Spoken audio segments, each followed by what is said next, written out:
sorry, an alarm cut me off. I had to take them off. But I was going in and out of things where I was seeing somebody traveling. And now we're in a plane, so we've been on the plane. Something happened, there's some turbulence. I wasn't buckled in, so I fell on the floor. So like half the dream is like just me looking at like the side of a plane. But then of course, I don't know, this like always happens in my dreams, because it probably does. I've probably told you a couple dreams at least where it's happened.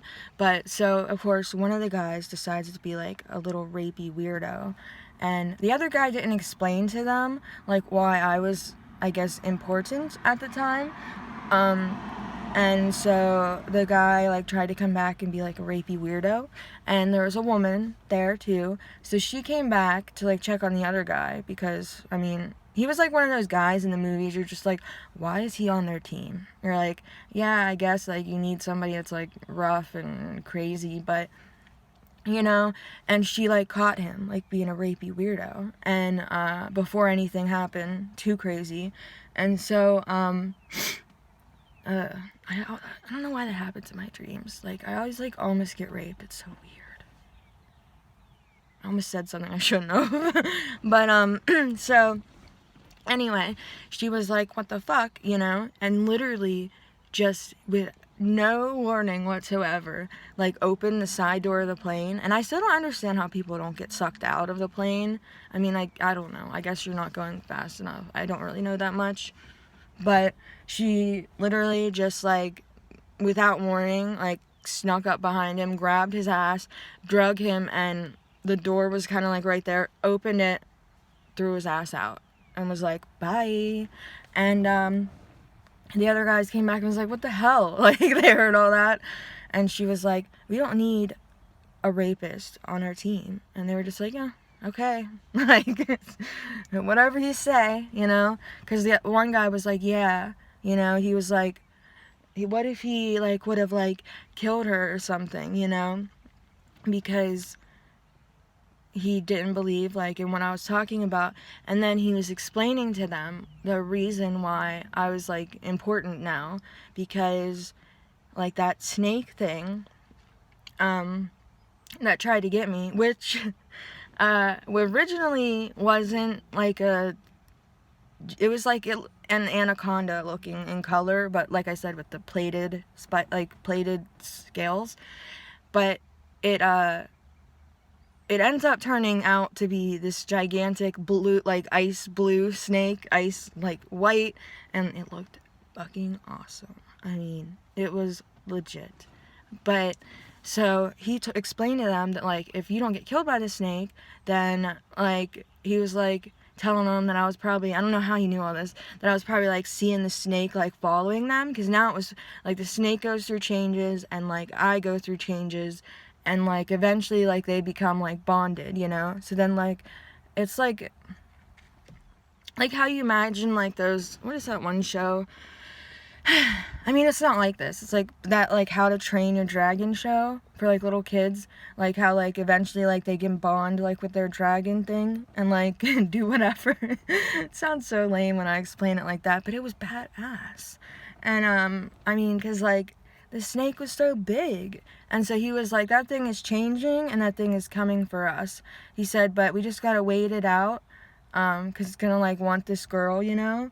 And when she wakes up, like, we want her on our team with her big-ass snake, because it can pretty much follow us in the airplane, like, easily. And, you know, but when we land, we're in, like, an African-looking place, and I apparently wasn't, like, I could barely, like, roll over and stuff, and I was trying so hard to move, and, you know, it was getting, like, horrible. I couldn't really talk or anything. So for some odd reason, like, they started, like, they didn't even give me, like, any anesthesia either, which is rude. But they were like, why don't, I don't know, they had to do something apparently, because he was like, oh, where she got bit, like, we totally thought it was, like, it grazed her arm, but it accidentally, like, hit, like, her spinal cord, too. And I just thought it was, like, the regular, like, paralysis thing. And so when he finally noticed that, because, like, really, like, nobody took the time to examine me except for rapey guy. But, he was like, oh, shit, now we gotta, like, I mean, I guess it was still in some weird future place, because they literally had to take off my arm and, like, a couple vertebrae, I guess, and they replaced them with, like, robot parts. I don't know how else to explain that. So now I had a cool, like, cyborg arm. I was like a cyborg person. It was badass. I mean, I guess that's not cyborg, is it? Because people out there don't have arms, and I know they'd be getting them robot shit now. That sounds so bad. I sound really uneducated, but I promise I am. You know, that's just how I like to talk, I guess. But, yeah, people have that, where they can, like, pull all the fingers and stuff. Does that make them a cyborg? Or are they just still regular people with a robot arm? I don't know. I'm gonna have to look up the definition of cyborg, because I think you have to be, like, partially... I don't know. Does it have to be, like, 51% of you or 50% of you has to be robot? I don't know. But anyway, it is hot as hell. I don't know why I'm in a sweater. I should not have this. I'm gonna die. I need to take my hat off. I'm sorry. God. Oof.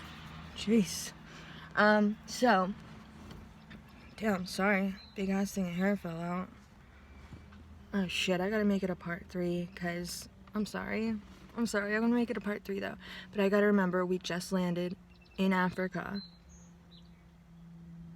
and they were doing the robot parts, with no anesthesia. So me, in the future, watching this, remember that, because I'm sweating death. Anyway, so I'd like to finish this retelling at home. I wish I could cut this into one video for you. But anyway, I'm gonna go. Bye-bye. Don't forget to like and subscribe.